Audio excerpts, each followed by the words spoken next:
ஐயோ டாடி ஒரு சூட்டுக்கு டைம் வச்சு சரி அந்த திங்ஸ்ல க்ளீன் பண்ணுறேன். ஐயோ பூச்சி கடிக்குது. ஐயோ போக மாட்டேங்குது. சிவப்பு கடிக்குதா. ஐயோ போக மாட்டேங்குது. கடிக்குது. இப்போது புதிய ஹமாம். 40 நாட்கள் 40 வார்த்தைகள். இன்று 26ஆம் நாள்.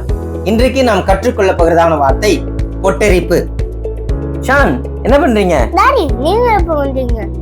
அண்ணா ஸ்டில் ஃபுல்லா பூச்சி கடிச்சிட்டு இருக்குது. இந்தாங்க நீங்களும் கொஞ்சம் போடுங்க.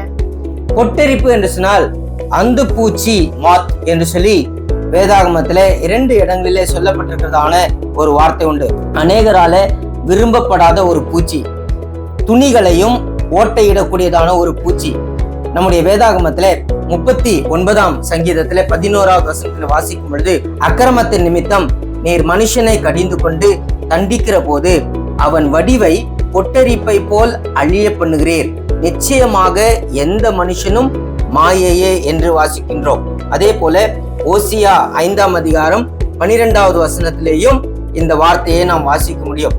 தேவனுடைய பிள்ளைகளே, கொஞ்சம் கொஞ்சமாக அழிக்கும்படியாக, சைலண்ட் கில்லர், அழிவின் அடையாளமாக பயன்படுத்தப்பட்டதான ஒரு பொருளாகும்.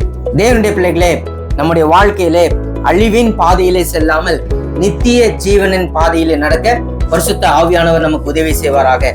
ஆமேன்.